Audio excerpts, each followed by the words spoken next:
Rojbaş Çarpel medya izleyicileri bir pazar sabahı Siyasetin Gündemi programıyla tekrar birlikteyiz. Bu hafta bir konuğumuz var. Geçen hafta söylemiştik biz bundan sonra programımıza konuk alacağız diye. SYKP Eş Genel Başkanı Cavit Uğur bizimle. Merhaba Cavit Bey, hoş geldiniz.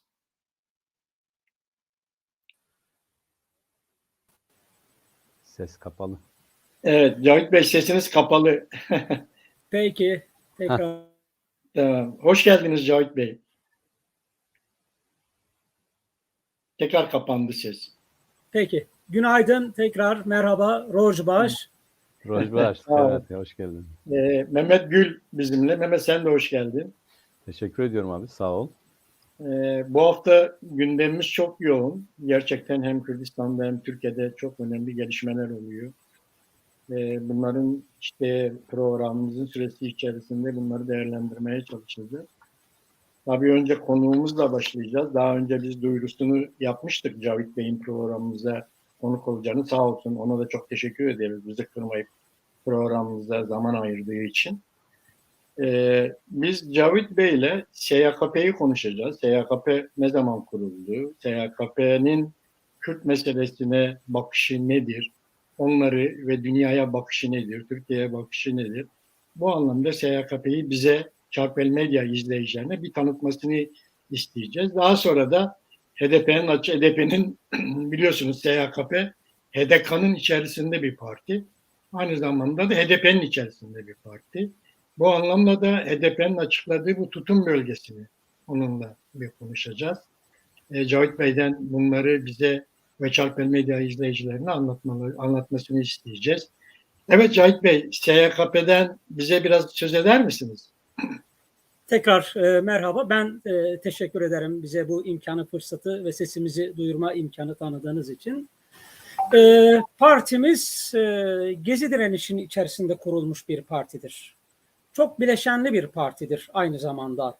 Kökleri aslında 70'li yıllara hatta 60'lı yıllara dayanan çeşitli sosyalist damarların, sosyalist öbeklerin bir araya gelerek yeniden kuruluş bağlamı içerisinde karılarak geçmiş deneyimlerin ışığında kendi programını oluşturmuş bir partidir. Esas itibariyle kurucu hareketleri açısından örnek vermek istersek işte Kurtuluş Hareketi bunun bir parçasıdır. Emeğin Birliği yapısı bunun bir parçasıdır. Doktorcu gelenekten çok sayıda yoldaşımız partimiz içerisindedir. Hakeza TİP, TİSİP, TKP ve benzer diğer sol yapılardan da çeşitli bireysel arkadaşlarımız partimizin içerisinde mevcuttur. Tabii Türkiye Sosyalist Hareketi'nin birlik süreveni, Özgürlük ve Dayanışma Partisi ile başlayan birlik sürevenin aslında bir devamı olduğunu da pekala söyleyebiliriz. Çünkü 80'li yıllardan sonra esas itibariyle Türkiye Sosyalist Hareketi ağır darbeler yemiş, çok parçalı halinden kaynaklı olarak da yeniden siyaset sahnesinde toplumsal mücadele zeminleri içerisinde güçlü bir yer edinememiştir. Bunun en önemli halkalarından bir tanesi tabii ki çok parçalıktır. O açıdan da bu çok parçalılığın bir hakikata yaslanıp yaslanmadığının programatik bir zeminde tartışılması zeminleri içerisinde hareket etmiş ve bu manasıyla kendisine yakın enternasyonalist, devrimci, Marksist diyen yapılarla Sosyalist Yeniden Kuruluş Partisi'ni oluşturmuştur. Bugün partimizde bir çoğulculuk olmakla beraber bir gruplar koalisyonu değildir. Yenilmiş devrimlerin özellikle de 1990'da ortaya çıkmış real sosyalizmin yenilgisinin ortaya çıkarmış olduğu derslere dikkat alaraktan bugünün ve geleceğin sorunlarını tartışmış bir programatik hat oluşturmuştur. Kısaca partimizin kendi varoluş gerekçesini böyle söyleyebilirim. Tabii ki bu bitmiş ve tükenmiş bir süreç değildir. Biz yeniden kuruluşu her gün ve her gün değişen dünya konjonktürü içerisinde sosyalizmi yeniden yorumlayaraktan, yeni karılmalara açık olmak kaydıyla, yeni sosyalist öbeklerle bir araya gelmek kaydıyla bu faaliyetlerimize, bu çalışmalarımıza devam ediyoruz. Bir taraftan toplumsal kurtuluş mücadelesinin gereklerini yerine getirmeye, kendi cesametimizin sınırları içerisinde yaparken diğer taraftan bu yeniden kuruluş iddiamızı gerçekleştirmeye çalışıyoruz. Özetle belki birkaç cümleyle böyle söylemiş olabilirim. Bir de ben ekleme yapayım. 2013'te kuruldunuz. yanlış değilsem. Benim Doğru. ayrıca 4. Büyük Kongrenizi yaptınız. Evet, yeni kongremizi yaptık. Tekrar eş genel başkan görevlerini sürdürüyorum. Evet. Ben biraz programınızı çalıştım. Biraz da 4. Büyük Kongre sonuç bildirgesi üzerine biraz çalıştım. Orada Kürt meselesiyle ilgili görüşleriniz var. Hem programınızda var hem de 4. Büyük Kongre'nin sonuç bildirgesinde Kürt meselesiyle ilgili görüşleriniz var. Bu konuyu sizin açmanızı istiyorum biraz. Tabii ki. Öncelikli olarak tabii hani bir programatik zemin içerisinde ifade etmek gerekirse Türkiye Sosyalist Hareketi sadece kendimiz değil, yanlış anlaşılmasın, ama yine de kendimizle diğerleri arasında, çeşitli sosyalist öbekler arasında ayırdığımız temel çizgilerden bir tanesi Kürt sorununa bakıştır. Evet, sosyalistlerin genel düsturudur. Ezilen ulus özgür olmadan ezen ulus özgür olamaz. Doğal olarak kendi özgürlük mücadelemizle ezilen ulus olan Kürtlerin özgürleşme sorununu aynı bağlam içerisinde görüyoruz. O açıdan da bir manada birlikte kurtuluş ve birlikte mücadele hattını savunuyoruz. Çeşitli özgün koşullar içerisinde bu ikisi ayrı olmuş olabilir ama 4 parçaya bölünmüş Kürdistan coğrafyası içerisinde nüfusunun en çok kalabalık, coğrafik olarak en geniş parçası olarak Kuzey Kürdistan bağlamı içerisinde Kürt sorunun diğer parçalardan farklılıkları ve özgünlükleri söz konusu. Ama her şart altında ister parçalı olsun, ister bölgesel olsun, bir bütün olarak dünyada aslında ulusal sorunlar bağlamı içerisinde gecikmiş, çözümü gecikmiş, bu kadar nüfusa, bu kadar coğrafik genişliğe sahip olduğu halde kendi devletini kuramamış, bu manasıyla ulusal sorununu çözememiş ender istisnai yapılardan bir tanesidir Kürtlerin durumu. Gerek 19. yüzyılda gerekse de yakın zamanda 60'lı 70'li yıllarda ulusal kurtuluş mücadeleleri uç verdiğinde maalesef gerek parçalı olmaktan kaynaklı gerekse de başka özgün koşullar dolayısıyla Kürtler özgürleşme hamlelerini, özgürleşme taleplerini gerçekleştirmiş değiller. Bu sorun sünerek, uzayarak devam etmektedir. Bugün hem ülkemizin hem de bölgenin en önemli sorunu olması özelliği taşımaktadır. Bu manasıyla da özgün olarak Türkiye coğrafyasından baktığımızda mevcut rejim de esası itibariyle bu sorunu esası itibariyle Türkiye'deki süre giden toplumsal mücadeleleri bastırmak, yok saymak, bunu terörize ederekten, bu meseleyi terörize ederekten her meseleyi bu bağlama yerleştirme eğilimindedir. Bu açıdan da Kürt sorunun çözülmesi Türkiye'de sosyal mücadelenin başarıya ulaşması açısından da elzem bir meseledir. Tabii ki biz sosyalistler olarak ilkesel tutumumuz Kürtlerin ulusların kendi kaderini tayin hakkı bağlamı içerisinde nasıl yaşamak istiyorlarsa öyle yaşamalarını ilkesel bir tutum olarak savunuyoruz, benimsiyoruz. Ama Türkiye'nin içinden geçtiği konjonktür açısından bu meselenin artık daha özgür bir çerçeve ortamında tartışılarak halkların eşitliği temelinde nasıl çözüleceğinin önümüzdeki dönemin en önemli meselesi olarak duruyor. Ama maalesef Türkiye'de Kürt dediğinizde, Kürtlerin hakları dediğinizde rejim tarafından terörle yaptalanıyorsunuz. Bu açıdan da en önemli konu Kürt sorununun hem Kürtler nezdinde hem de Türkiye toplumu nezdinde özgürce tartışılacağı bir zeminin yaratılması en temel meselelerden bir tanesi olarak önümüzde duruyor. Anladım. Bir de bu partinin örgütlenmesi sürecinde Kuzey Kürdistan'da da örgütlenmeyi planlıyor musunuz SYKP olarak? Şöyle, biraz geriye dönüp baktığımızda aslında Türkiye Sosyalist Hareketi'nin 80'li yıllarla bugünkü arasında Kürt sorununa yabancılaşmasının en önemli sebebi Sosyalist Hareket'in Kürdistan'da örgütlenmemesidir. Yani fiziki olarak sosyalist kadrolar aslında Kürdistan'dan 80 sonrası kopmuştur. Yani tabii ki 12 Eylül yenilgisinin yaratmış olduğu bir sorun var ama bunun da ötesinde fiili durum olarak sosyalist harekette geçmiş dönemlerde 80'li yıllarda 70'li yıllarda çok sayıda Kürt kadro sosyalist hareket içerisindeydi. Doğal olarak bu manasıyla Kürt sorunu sosyalistler açısından içsel bir durum, olguydu. Yani meseleyi anlama, sorunu partinin, kendi partisinin, kendi hareketinin gündemine getirmek, doğarak hani Kürtçe sosyalizmi konuşmak açısından bir fırsattı, imkandı ama maalesef 80, 90 ve 2000 yılları geldiğimiz düzey açısından bu bir sorundur. Biz prensip itibariyle kategorik olarak örgütlenmeyiz diye bir şeyimiz yok. Keza hani daha çok geçiş bölgeleri dediğimiz Malatya, Adıyaman, Antep, keza Antep'te zaten partimiz, örgütümüz var. Ben Sosyalist Hareket'in Kürdistan'da da örgütlenmesinden yanayım ve biz de elimizden geldiğince bu çabayı göstereceğiz. Anladım. Cavit Bey, dün HDP'nin bir açıklaması oldu. İşte eğer Anayasa Mahkemesi HDP'yi kapatırsa 4 partinin ismini verildi. İşte Demokratik Bölgeler Partisi, SYKP, YSGP veya SCP'den birinde seçime katılabiliriz diye. Bu konuda bir çalışma var mı? Bir hareket var mı?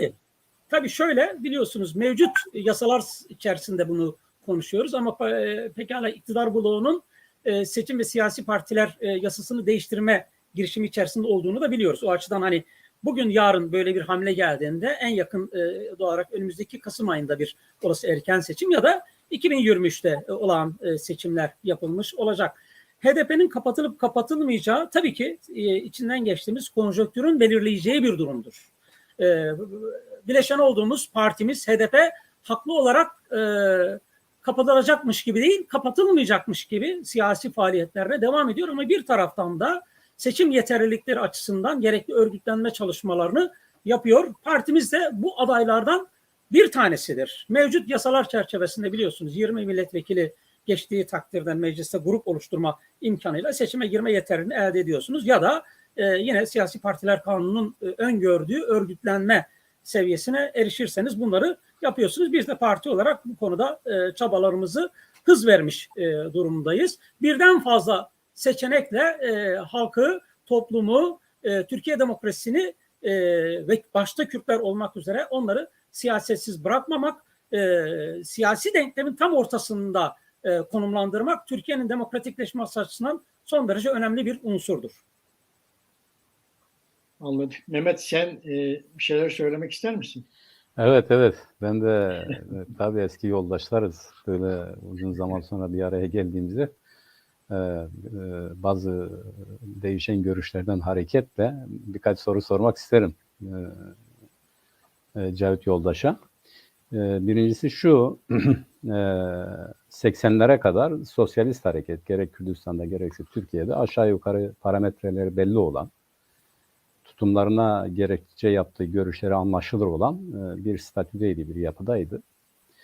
Ama 12 Eylül sonrasında Türkiye Devrimci Hareketi ile Kürdistan Ulusal Hareketi arasında giderek belirginleşen bir farklılaşma oldu. Bu bir tür uzaklaşmaydı. Yani her birisinin daha çok kendi alanda mücadele etmek, örgütlenmek gibi bir perspektifi oluştu. Ama Sovyetlerin çöküşünden sonra da tam bir açıkçası herkesin sorun içerisinde olduğu, dünyayı yorumlamakta, anlamakta ve kendi ülkesindeki devrim stratejisini belirlemekte ciddi sıkıntılar yaşadı.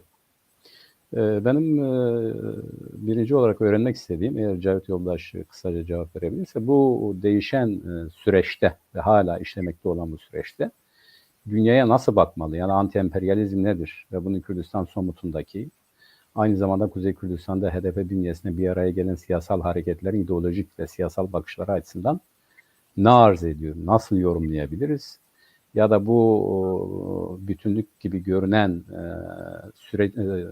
bakış içerisindeki ayrılıkları nasıl ifade edebiliriz? Diyelim ki yani Rojava'da, Güneybatı Kürdistan'da Amerika Birleşik Devletleri ile ilişkilerin olumlanırken ya da sessizlikle geçiştirilirken Güney Kürdistan'da bunların eleştiriye tabi tutulması nasıl izah edilebilir? Ya da sizler açısından bunları nasıl formüle ediyorsunuz? Onu birincisi olarak bu dünyaya bakıştan hareketle bunu öğrenmek istiyorum. Zor sorudan başladınız tabii. Daha kolay Evet, bir soruyla zor, gerçekten zor. girebilirdik. Tabii bu tartışmanın en uç verdiği yer Güney Kürdistan'ın kuruluş tartışmasıdır. Yani sol hareket o dönemde bu tartışmayı çok yaptı. Irak Savaşı sonrasında gelişen fiili durumdur.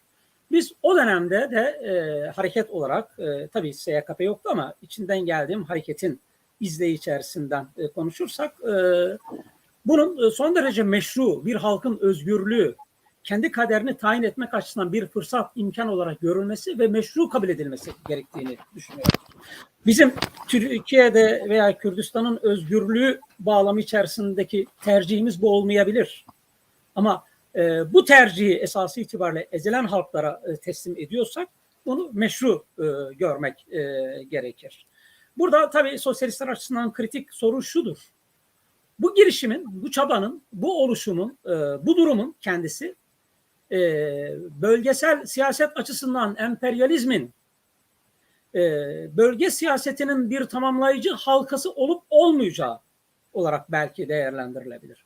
Ama son tahlilde her iki durum açısından da baktığımızda bunun meşru kendi özgürlüklerini, kendi statülerini, kendi varoluşlarını, yaşamsal bir varoluştan da bahsediyoruz aynı zamanda. Yani güneyin de ötesinde bir durum var keza diğer bölgelerde. O açıdan da ben HDP adına söyleyemem ama partimin görüşlerinin izleyi içerisinden bunların meşru olduğunu söylüyoruz. Tabii ki sosyalist hareket anti-emperyalisttir, anti-kapitalisttir. Bunlar kurulduğu günden beri hep düstur olarak savunmuşuzdur. Sınırları bellidir. Fakat ulusal sorunların kendi özgünlüklerini yok sayamayız. Keza aslında Türkiye yani Kürt sorunun geldiği boyut açısından maalesef sürekli olarak inkarcı, asimilasyoncu politika meseleyi dış güçlerin, büyük güçlerin önüne atmasına, onların paydaş olmasına imkan tanımıştır. Bu manasıyla artık bir tür yerli çözüm bile ortadan kalkmış vaziyettedir. Yani bizi bunu tercih edebiliriz ama işte görüyoruz Suriye rejimini onayladığımız için değil, biz Bas rejiminin, Esad rejiminin Kürtlerin varoluşunu nasıl yok saydığını, halka nasıl zulmettiği konusunda fikirlerimiz tabii ki var. Ama sonuç itibariyle bugün hem bölge güçlerinin, tabii ki başta Amerika olmak üzere, Türkiye başta olmak üzere Suriye'de içine girmiş oldukları durum Kürtler açısından da hayatı yaşanmaz kılmış, onların varoluşlarını tehdit eder bir biçime gelmiştir. O açıdan da ben halkların kendi varoluşlarını, kendi statülerini ve yaşam haklarını korumak için çeşitli güçlerle bir araya gelme imkanlarını meşru olarak kabul ediyorum. Teşekkür ediyorum. Buna bağlı olarak benim öğrenmek istediğim ya da bizim buradan bakarken biraz acaba Türkiye Sosyalist Hareketi'nin bilgisi var mı ya da etkisi var mı ya da ne düşünüyor diye merak ettiğimiz bir diğer konu. Birkaç gün önce, belki de bir hafta önce gerek HDP eş genel başkanı Sayın Mithat Sancar olsun, gerekse Sayın Pervin Buldan olsun, bir takım toplantılarda yaptıkları konuşmalarda ya da tutum belgesini açıklarken Sayın Sancar dedi ki biz iktidara hazırlanıyoruz. Yani iktidar olacağız. Sayın Pervin Buldan bunu bir toplantıda daha da netleştirdi. İktidarın ortağı olacağız dedi. Bu iktidarı hedeflemek, iktidarın ortağı olmak dediğimiz zaman neye tekabül ediyor tartıştığımızda işte Millet İttifakı diye tarif edilen CHP, İYİ Parti, Saadet Partisi, Demokrat Parti'den müteşekkil bir blokun iktidarı hedeflediği şartlarda bunun ortağı olacağız anlamına geliyor bu. Bu açıklamaların bir HDP nezdinde kararlaştırılmış tarafı var mı? Bir. Ki bu kamuoyunda tartışılan ittifak içerisinde değilizi de aslında ilgilendiren bir kısım. İki. Eğer böyleyse yani iktidar olmanın bu blokun ortağı olarak iktidar olmayı hedefliyorsanız kendi programınızla alakalı bir tezat yok mudur? Yani hangi bakımdan bir iktidar programı var aranızda? Yani bu prensiplere mi dayanıyor? Yoksa sadece işte bu koalisyonun içerisinde bir iki bakanlık gibi mi düşünülüyor? Öğrenmek istediğim, açıklamanızı istediğim bir diğer konu da bu. Tabii yine bu tartışmanın bir önceki boyutu biliyorsunuz 1 Kasım seçimleriydi. Ara dönemde AKP aslında kendi iktidarını yeniden sağlamlaştırmak için bir hamle yaptı. HDP'yi sözüm ona hükümetin bir parçası haline getirdi. Ne işe yaradığı ayrı bir konu. 2 tane bakanlık verdi. Şimdi bunu bu tarafa koyalım. Ama ana mesele şudur. Yani HDP'nin hem tutum belgesini ortaya koydu hem de eş başkanlarımızın açıkladığı tutum şudur. Artık Halkların Demokratik Partisi ve onun etrafında kümelenmiş demokratik güçler Türkiye siyaseti açısından vazgeçilmez bir unsurdur, bir faktördür, bir kaldıraçtır. Kimse siyasi denklemi Türkiye'de AKP sonrası veya başka boyutlar açısından HDP ve onun etrafındaki demokratik güçleri hesaba katmaksızın bir siyasi denklem kuramaz. Öncelikli olarak anlatılmak istenen budur. Çünkü Millet İttifakı da aslında HDP'yi bu kadar güçlü bir faktör olmasını arzu etmemektedir. Yok sayma eğilimi sürekli olarak kendini göstermektedir. O açıdan da hem eş başkanlarımız hem partimizin resmi tutumları açısından demektedir ki hayır, eğer siz Türkiye'nin normalleşmesi, mevcut AKP-MHP iktidar bloğunun ilga edilip seçimler yoluyla, demokratik yollarla ilga edilip yeni bir seçenek yaratmak istiyorsanız biz de bunun bir tarafıyız demiş oluyorlar. Tabii sosyalistler açısından bakarsanız hani biz bir sosyalist iktidar kurmuyoruz. Bundan oldukça uzakta olduğunu biliyoruz. Ana mesele demin söylediğimiz gibi başta Kürt meselesi olmak üzere, inanç meseleleri olmak üzere çalışanların sosyal güvenlik hakları, yaşam çekilmez hale gelmiş vaziyette. Türkiye bütçesini denetleyen kimse yok. Bir tek adam her şeyi yapıyor ve savaşa, yandaş sermayeye, gelir getirmeyen, üretici olmayan yatırımlara peşkeş çekilmiş vaziyette. Ekmek 2 lira olmuş, gübre 2 katı fiyatına çıkmış. Yani yoksullar için, toplumun ezici çoğunluğunu oluşturan emekçiler, yoksullar için hayat yaşanmaz hale gelmiş vaziyettedir. En küçük demokratik hak talebi devlet tarafından terörize edilmektedir. Bütün bunlar açısından da 2023 ister zamanında yapılsın, ister öncesinde yapılsın. Öncelikli olaraktan bundan rahatsız olan güçlerin bu durumdan kurtulmasını sağlamamız gerekir. Partimizin, yani Halkların Demokratik Partisi'nin ana siyaseti esası itibariyle budur. Türkiye'de eğer süre giden çatışmasızlık devam eder ve daha kalıcı hale geldiğinde göreceğiz ki HDP ve etrafındaki 3. kutup güçlerinin Türkiye'nin en önemli siyasi aktörü haline gelecektir. Doğal olarak eğer yeni bir hükümet kurulacaksa, eğer yeni bir parlamento oluşturulacaksa, eğer yeni bir anayasa yapılacaksa ki bunlar olacaktır, HDP bunun bir parçasıdır. Söylenmek istenen esası itibariyle budur. Peki Cavit Yoldaş, buradan da güzel bir noktaya geldik. Belki biraz özelleşecek ama yine de tutarlı demokratlar olarak sosyalistlerin tutumu açısından da bir tür turnusol kağıdı gibi bir soru olacak. Hani zor dediniz ya, zorla başladık falan, bu da biraz öyle. Biz bir süreç yaşadık. Örneğin HDP'nin kapatılmasıyla ilgili bir takım atraksiyonlar gündeme gelince biz açık ve net bir şekilde dedik ki biz HDP'ye karşı yapılan her türlü saldırının, her türlü ötekileştirmenin, her türlü düşmanlaştırmanın karşısındayız. Bunu açıkladık. Genel başkanımız açıkladı, biz açıkladık. Yani HDP'yi savunuyoruz diye değil, biz tutarlı demokratlar olarak, eskiden işte Lenin dediği gibi hem tutarlı demokratlar sosyalistlerdir diye. Bu konudaki tutumumuz net, kurulduğumuz günden itibaren nettir. Fakat HDP'de ilginçtir ve HDP bünyesinde yer alan diğer siyasal partilerde tabir uygunsa bunu biraz da tırnak içerisinde söyleyeyim, sadece kendinize demokratsınız. Yani kendiniz için bir şeyler istiyorsunuz. Acı çeken, mesela bizimle ilgili kapatılma kararı verildi. Bu kapatılma davası açıldı ve şimdi Anayasa Mahkemesi'nin önünde tek ayaküstü bekletiliyoruz. Yani savunmamızı da yaptık, son savunmamızı. Sözlü savunma alacaklar, ona göre karar verecekler. Bu konuda biz yanımızda hiç kimseyi göremedik. Daha geçen gün parlamentoda İYİ Parti'den 2 kişi, biri Grup Başkan Vekili Lütfü Türkkan, diğeri de Genel Başkan Yardımcısı, resmen bizi hedef alarak bizim üzerimizden bir Kürt düşmanlığı yeniden inşa ettiler ve ırkçılığı körüklediler. Yani böyle bir parti var mıdır? Anayasa Mahkemesi neden bunu ibra ediyorsunuz? Bunun kuruluşuna nasıl izin verdiniz gibi. Açıktan, yani kamuoyuna da yansıyan. Bununla ilgili işte birçok yazar, Yalçın Doğan gibi insanlar vesaire yazdılar. Daha önce de yazan çizenler olmuştu.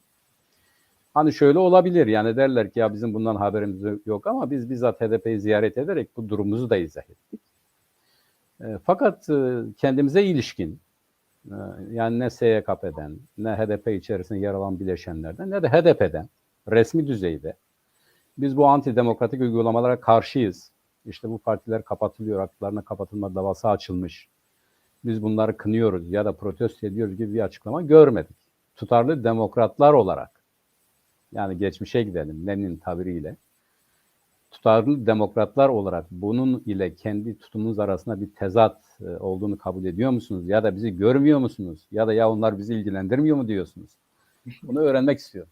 Peki tamam. Vesile olmuş oldu. Yine bir zor soruyla evet. Mehmet Yoldaş. Evet. Şöyle, tabii doğrusunuz. Ben söylediğiniz eleştiriyi kabul ediyorum. Tabii bunu partim adına tekrar söylemiş oluyorum. HDP adına şu anda sözcü görevim söz konusu değil. Ama eleştirinizi haklı buluyorum. Hakeza Kürdistan Komünist Partisi de aynı benzer durumda. Yani devletin çöktürme hareket planı çerçevesinde Kürtleri bütünüyle ezerek, yok sayarak hareketinin bir parçası.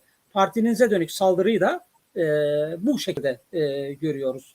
İstisnaları hariç, yani mesela bugün açıkça söyleyeceğim, hani MHP kapatılmasın derseniz belli koşullar varsa bunu söyleyebilirim. Ama onun dışında parti kapatmayı, siyaseti yasaklamayı, siyasetin dışında özellikle de şiddete dönük arayışları güçlendirecek yönelimleri asla kabul edemeyiz. O açıdan da Kürt siyasetinin bütün öznelerinin, bütün farklılıklarının kendi renkleriyle siyaset yapmasını savunmak biz sosyalistlerin de boynunun borcudur. Peki bu eksikliği şimdi bu ekran dolayısıyla dile getirmiş olalım. Bunu bir uyarıcı eleştiri, dostane eleştiri olarak kabul edelim.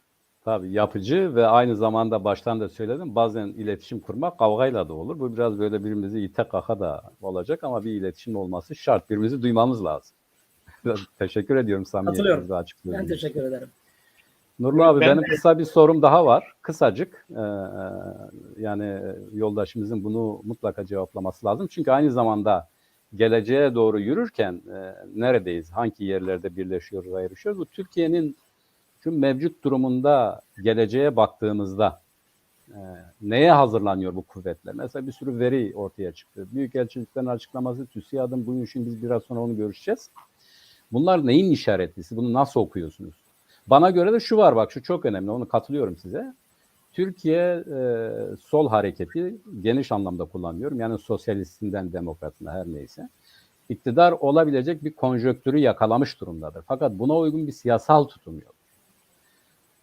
Buradan bakarak, yani hem kendi sorumluluklarımız açısından işte Lenin'e gidersek objektif ve subjektif şartlardan hareketle baktığımızda bir, olan nedir? İki, olması gereken nedir? O konuda bir görüşlerinizi alırsam. Evet, doğru söylüyorsunuz. Somut koşulların somut tahlilini evet. Yapalım. Elde ne var? Süreç nasıl ilerliyor? Güçler dengesi nedir?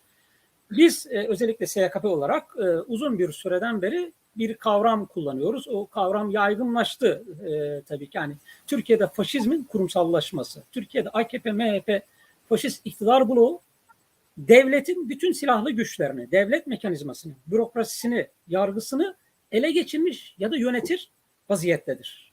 Yapamadığı şey nedir? Topluma henüz diz çöktürememiştir. Giderek aslında toplumdan sağlamış olduğu desteği de kaybetmiştir. Yani bir tür olağan seçim olsa Türkiye'de gerçek anlamda hilenin, zorbalığın, yani sopasız bir seçim olmuş olsa zaten görülecektir. Bu son derece açıktır. Kamuoyu bütün zorbalıklara rağmen kamuoyu araştırmaları zaten bunu gösteriyor. O açıdan da gittiler, gidecekler, gitmezler tartışması değil, somut koşullara bakmak. Hangi koşullarda aslında iktidarın el değiştireceğini görmemiz gerekir. O açıdan da biz diyoruz ki en geniş demokrasi güçlerinin bir araya gelmiş olması, öncelikler silsilesi yapmamız gerekir. Birinci mesele mevcut iktidar bloğunu alaşağı etmektir seçimlerde. Bunun için de yapılması gerekenler bellidir. Tutum belgesinde de açık açık bence HDP söyledi. Parlamento seçimlerinde herhangi bir kimseyle yani sosyalist demokratik yapılar hariç tabii ki Millet İttifakı anlamında söylüyor bunu. bir ittifak içerisinde olmuyor. Olması da gerekmiyor. Ama parlamento seçimi de son derece önemlidir.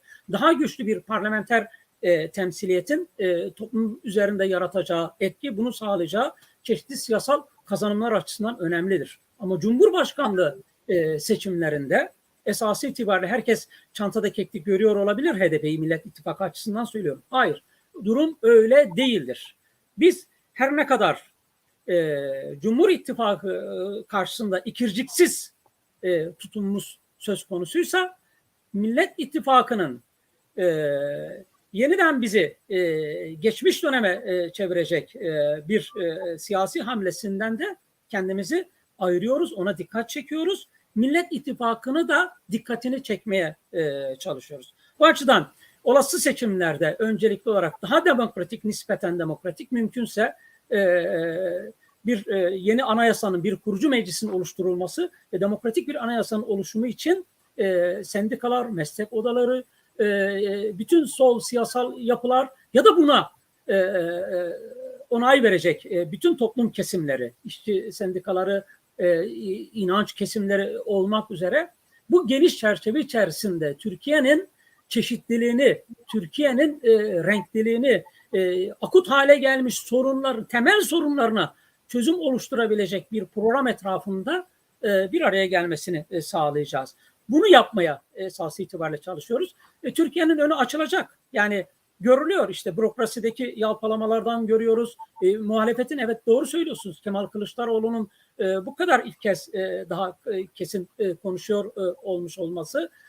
Sokakta insanların tepkilerinden bunları anlıyoruz. Sermaye kesiminin tutumundan anlıyoruz. Ama biz bunu sermayenin insafına bırakamayız.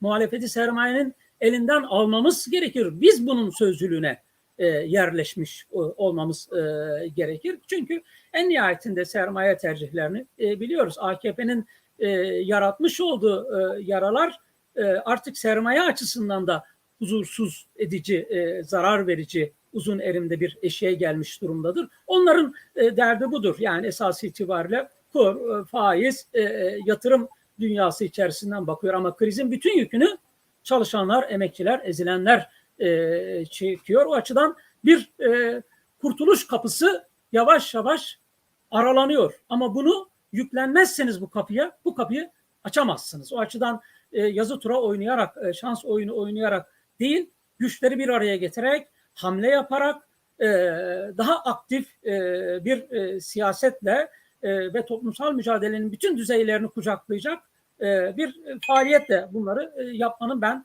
mümkün olduğunu düşünüyorum pekala. Teşekkür ediyorum Cavit Yoldaş. Benim sorularım bu kadardı. Başlangıç olarak bu kadar. Daha ileride çok gelecek tabii. Sizi daha çağıracağız. Daha Canan Başkanı da yani. Değil mi? Canan Giriş Başkan'dan da söz aldık. giriş itibariyle böyle. Onun için Nurullah abi benim bu kadar. Katıldığı için teşekkür ediyorum Cavit Yoldaş'a. Başlangıç olsun bu. Evet. Bundan sonra bakacağız artık. Önümüze bakacağız. Peki. Önümüzdeki programlara bakacağız. Doğru. Ben de Çok bir şeyler Evet. daha konuşmak istiyorum Cavit Bey'le. Şimdi Buyurun, ben bu buyurun. HDP'nin tutum belgesindeki 11 maddeyi okudum. O 11 maddenin içerisinde bir tanesi Kürt sorunundan bahsediyor. Tabii ki biz bu meseleye Kürtler olarak, Kürt sorunu olarak bakmıyoruz. Biz hak ve taleplerimiz açısından bakıyoruz. Bizim hak ve taleplerimizi karşılamayan karşı taraf bunu sorun haline getirdi. Bu onların sorunu. Bizim sorunumuz değil. Biz kendi hak ve taleplerimiz açısından durumu değerlendirdiğimizde, yani elbette ki işte demokrasi meselesi, çoğulculuk meselesi, bunlar iyi niyetli laflar. Doğrudur, olması gerekir, kabul ediyorum. Olumlu şeylerdir. İşte Kürt meselesinin tartışılması, konuşulması, ama bunu demokrasi boyutuna, bunu işte çoğulculuk boyutuna indirgeyip orada bırakmak iyi niyetli bir çaba olmakla beraber yetmediği kanısındayız biz. Nasıl yetmediği kanısındayız? Yani mesela HDP bu meseleye Türk tarafına geçip Kürt sorunu diyorsa eğer, o zaman Kürtlerin hangi sorunları var? Kürtlerin parlamento içerisinde bu iş çözülecekse, ki siz de herhalde bizimle hemfikirsiniz. Yani Kürt meselesi öyle parlamento içerisinde çözülecek bir sorun değil. Siyasi partilerin boyutlarını çok aşan bir problem bu sorun. Kürt meselesi. O anlamda ama parlamentoda yapılması gerekenler vardır. Nedir mesela? Kürtlerin kolektif haklarının anayasal güvenceye kavuşturulması konusunda.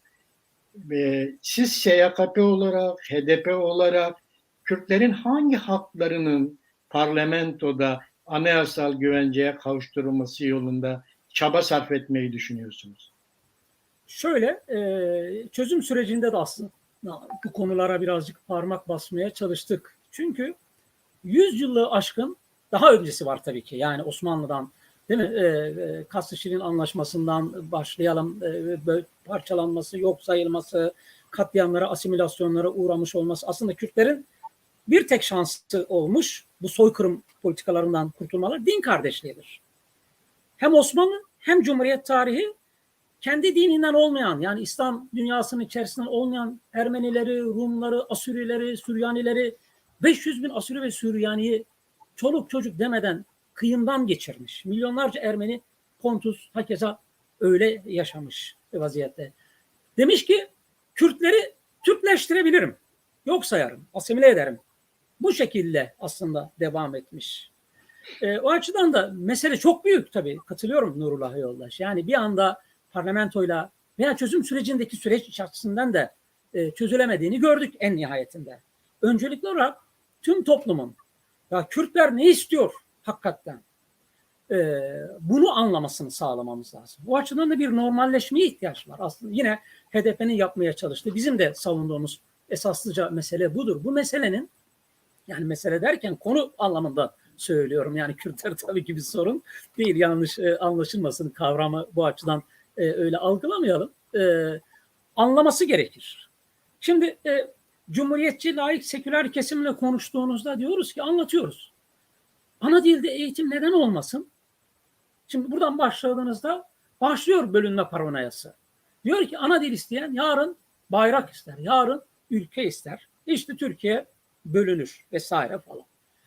Bölünüp bölünme meselesi değildir. Aslında biraz konuştuk, daha da uzun bir konu ama sonuçta bir normalleşme olmaksızın, yani Kürt sorunu HDP'nin tutum belgesinin asıl nirengi noktası orasıdır. Bunun birkaç boyutu var. Türkiye'leşme diyor HDP kendine. Bunu iki boyutlu anlamak lazım. Çünkü Kürt nüfusunun büyük bir çoğunluğu İstanbul'da, İzmir'de, Batı'da yaşıyor. Doğarak onların kültürel kimliklerinin, yani ulusal sorununun dışında toplumsal sorunları da var. Hem kendisi için, yani kendinden saydığı Kürtler için, hem de tüm toplum için bu toplumsal sorunlara da bir çözüm önerisinin olması gerekir. O anlam açısından hani bir eşitleme anlamında da görmemek lazım bunu.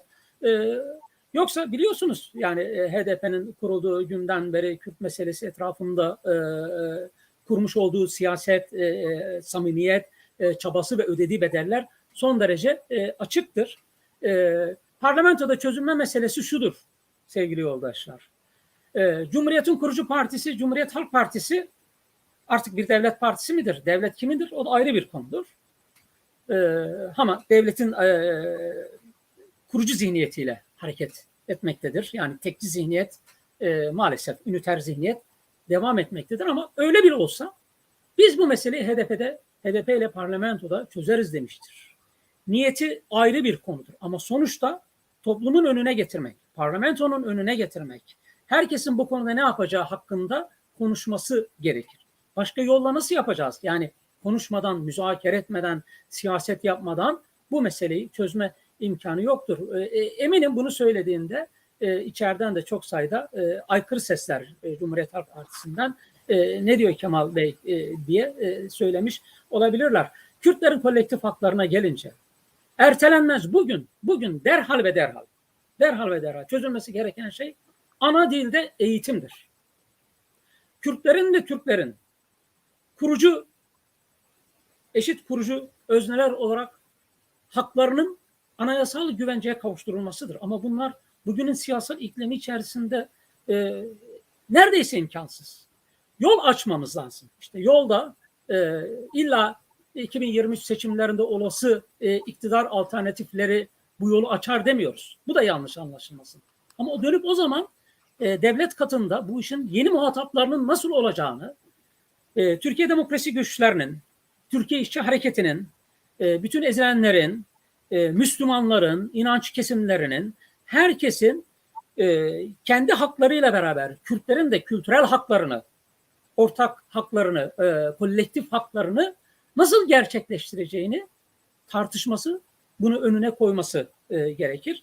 Bence biraz yapılmak istenen budur. Bunun hani eksik görülmüş olabilir ama biraz arka planlı böyle okumak gerektiğini düşünüyorum. Yani Türkiye'de demokratikleşme olmaksızın Kürtlerin haklarını konuşamayız. Öyle söyleyeyim. Yani çok özgün koşullar olmaksızın. Ama bizim çözümümüz halkların bunu çözmesidir. Başka meseleyi dış güçlerin, büyük güçlerin önüne atarak değil, kendi halkının, kendi güçlerinin, Türkiye demokrasi güçlerinin çözeceği bir mesele olarak görüyoruz. Bilmem yanıt oldu mu? Evet, teşekkürler. Peki. Ben de şöyle söyleyeyim, yani biz de tabii bu Kürt meselesinin bir çözüme kavuşturulması ve bunun barışçıl yöntemlerle çözüme kavuşturulması için işte Türk sosyalistlerini, Türk komünistlerini, Türk demokratlarını, Türkiye'deki liberal kesimi, Türkiye'deki muhafazakar kesimi, belki milliyetçilerin bir kesimini ikna etmemiz gerektiği konusunda hemfikiriz. Yani bunlar ikna edilmeden bu meselenin barış içinde çözülmesi mümkün değil. Yani biz barış içinde çözülmesinden yana olduğumuz için diyalogdan yanayız, konuşmadan yanayız. Ve biz bu anlamda diyoruz ki yani HDP'nin bileşenleri, muhafazakarlar, laikler, Kürt meselesini Kürt sorunu olarak görüyorlarsa ve parlamentoda Kürtlerin kolektif hangi haklarını anayasal güvenceye kavuşturacaklarını kamuoyunda açık mekanlarda artık konuşmaları gerekli. Bu konuşmadan olmaz. Bunu anlatmaya çalışıyoruz. Yani açık konuşmak lazım. Ana dil, yani demokrasi demek, çoğulculuk demek yetmiyor artık. Bu yetmiyor. Tamam, iyi niyetlidir. Bunu kabul ediyorum. İyi niyet olarak kabul ediyorum. Ama yetmez bu. Yani mesela Kürt kimliğiyle, Kürtler kendi kimlikleriyle parlamentoya girecek mi? Yoksa nasıl parlamentoda böyle bir zemin oluşacak? Yani şu anda parlamento Kürt kimliğini, siz de biliyorsunuz, kabul etmiyor. Kürt kimliğinin kabul edilmediği bir yerde nasıl bir Kürt meselesinin veya Kürtlerin kolektif hakları çözülecek? Kürt dili yasak parlamentoda. Nasıl bu mesele konuşulacak? O zaman ne yapmamız lazım? Bunu toplumsallaştırmamız lazım. Yani kamuoyu önünde konuşmamız lazım. Hem muhafazakar kesimde yavaş yavaş onlar da konuşmaya başladılar. Mesela Davutoğlu'nda bunu görüyoruz, Ali Babacan'da bunu görüyoruz. Mesela en azından ana dilin konusunda yavaş yavaş bu konuyu kendi kitleleriyle açık mekanlarda konuşmaya başladılar. Mesela Davutoğlu biraz daha ileriye gitti. İşte Suriye'de Kürtlerin bir statü kazanması Türkiye'nin aleyhine değil dedi. Evet, Suriye Savaşı'nı başlatan insan olarak değil mi? İnsan olarak dedi. Olarak dedi. Ama bunu kamuoyunda söyledi, açık söyledi. Açık alanlarda söyledi. Yani bunları Kürtlerin yani bu parlamentoda çözülebilecek bazı haklarının toplumda, açık mekanlarda, siyasi partilerin televizyonlarda, mitinglerde konuşmaları gerekir diye düşünüyorum. Bilmem siz ne diyorsunuz? Nurullah abi. Peki, bunu bir eksiklik olarak gene bir tarafa koyalım. Nurullah abi. Efendim. İzninle hani dedim ya bu Kavala somutunda meydana gelen bir konuda da ben sevgili Genel Başkan Cavit kardeşimizin görüşlerini almak istiyorum. Şimdi biz konuşurken Nurullah abiyle programla ilgili dedik ya, bu büyükelçiliklerin Kavala'yı serbest bırakalım deyip de aynı durumda olan, belki de daha çok ya da çok demeyelim ama eşit düzeyde tutsak olan, yani resmen siyasal tutsak olan, hani diyorlar suç işlemiş olduğu için değil, yani alınıp oraya konan, siyasal olarak tutsak olan Sayın Selahattin Demirtaş'ı anmamaları ne anlama geliyor? Dedik ki acaba bunlar yani hükümete şunu mu dediler? Bak biz Kavala'yı istiyoruz ama Demirtaş'ı istemiyoruz. Bunu bir pazarlık olarak mı gör dediler. Yoksa gerçekten de Nurullah abi dedik ya, evvela Kavala diyecekler, sonra Demirtaş diyecekler. Bu konuda nedir yani? Bu ülke, bu nedir, bu konudaki görüşleriniz nedir? Şöyle, yani Osman Kavala'nın temsil ettiği, yani temsil şeyiyle Selahattin Demirtaş'ın temsiliyeti arasında bir fark var tabii ki. Yani Selahattin Demirtaş tabii ki HDP'yi temsil ediyor, Kürtleri temsil ediyor, Türkiye demokrasi güçlerini temsil ediyor. Doğal olarak rejimle arasındaki çelişki ve mesafe son derece açık ve net. Ama Osman Kavala aynı zamanda bir iş insanıdır. O açıdan da hani Avrupa'nın tutumunu, TÜSİAD'ın tutumunu biraz böyle görmek lazım. Baştan beri sermaye kesimlerinin zaman zaman da dile getirdiler. Birçok zenginin, birçok sermayedarın, burjuvanın malını, mülkünü, parasını ülkeden çıkardığını pekala biliyoruz. Bunlar yazılıyor, çiziliyor. Yani Türkiye'de hukuksuzluk, tırnak içerisinde sermaye açısından bile mülkiyet güvencesi bile neredeyse ortadan kalkmış vaziyette ya da kalkabilir. Nihayetinde onu söylediler. Yani dediler ki işte öyle şeyler söylüyor ki Tayyip Erdoğan, hani bundan sonrasılarla ilgili kaygılıyız, ne yapacağını bilmiyoruz manasında söylüyorlar. Ne yapacağını bilmiyoruz demek her şeyi yapabilir anlamına da gelebilir. O açıdan da ben tabii ki Avrupa devletlerine güvendiğimiz için değil, ama bir takım kriterler var. Avrupa Birliği'nin ve onların temsil ettiği bütün siyasetlerin o kavramlar çerçevesi içerisinde Avrupa İnsan Hakları Mahkemesi'nin açık kararları olduğu halde Türk devletinin, Türk yargısının sarayın emriyle bunları uygulamamış olmasını kendi standartları açısından bir sorun olarak görüyorlar. Tabii ki büyük bir eksiklik. Yani Selahattin Demirtaş da, Osman Kavala gibi, onlar gibi onlarcası her gün ve her gün gözaltılarda bunları tekrar ve tekrar yaşıyoruz. Bu hukuksuzluğun son verilmezse, deyim yerindeyse kendileri açısından da, yatırım alanları açısından da, sermaye açısından güvensizliktir, risktir.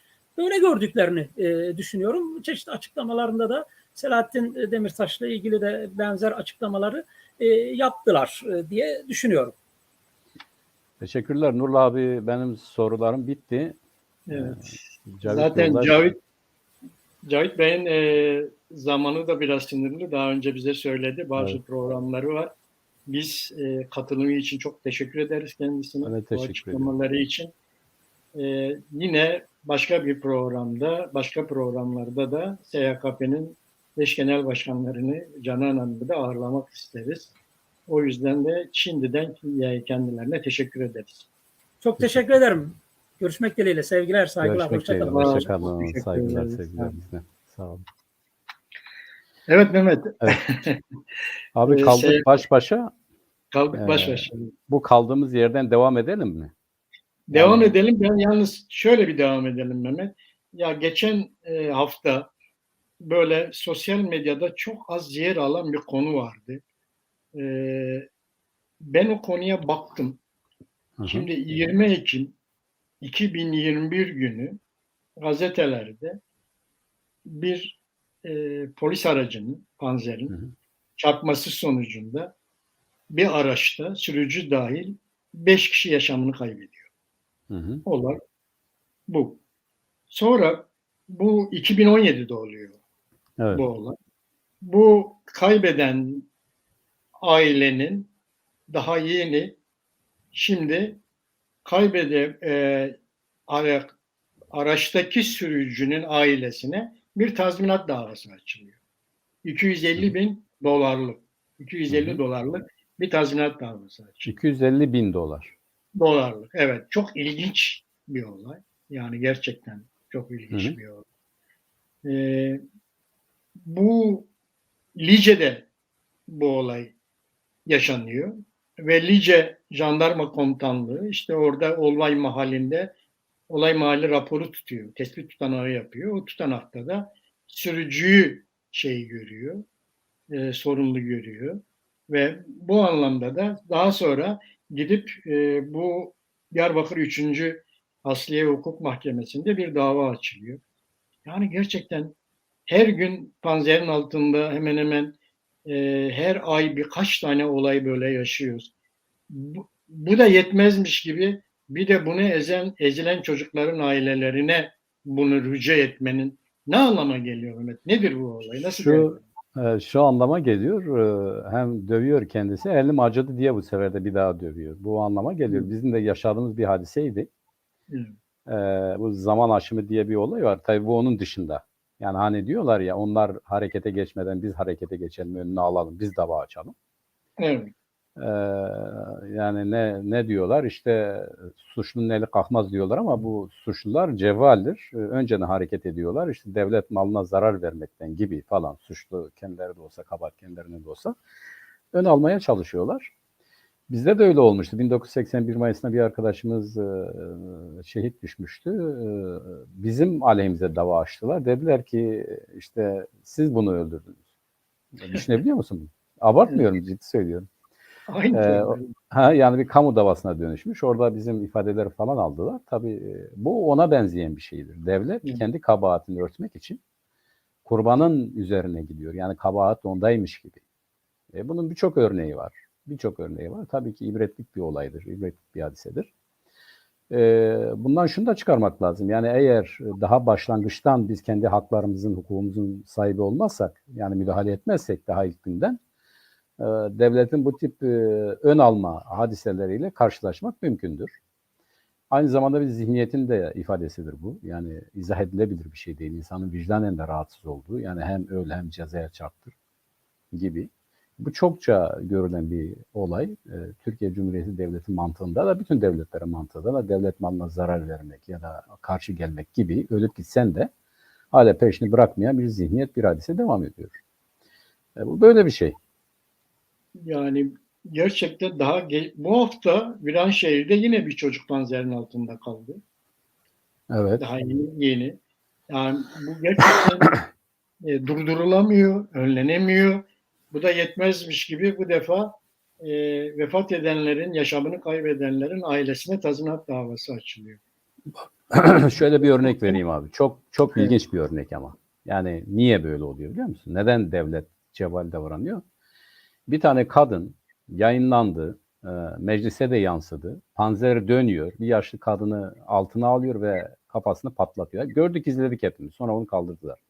Mecliste bu olay görüşüldü, üstü örtüldü. Kimin vasıtasıyla üstü örtüldü biliyor musun? Yani orada tepki göstermeyen kimlerdi? Muhalefet. Yani CHP gibi muhalefetten söz etmiyorum. Yani az önce de konuştuk. Tabii şeyine konuşuyor gibi görünmesin ama yani oradan muhalefet olan, bu halkın oyuyla oraya giden insanlar var. Bunlar orada ya bunun üzerinde duramadılar. Onu geçelim. Bak, Avrupa'da da aynı şey oldu. Avrupa Parlamentosu'nda meydana gelen işte Roboski hadisesi konusunda da aynısını yaşadık. Bütün olaylarda ön alınmadığı için, düzgün davranılmadığı için, hukuksal süreç Türkiye ve uluslararası düzeyde takip edilmediği için maalesef suçlu olarak, yani hem suçlu devlet hem de o suçun kefaretini ödeyen kurbanlar olarak ortaya çıkıyoruz. Bence burada bu siyasal tutumda bir eksiklik var ya, bizim de aynı zamanda bir eksikliğimiz var. Yani biz de bu konuda bir şey yapamıyoruz ya da yapmıyoruz.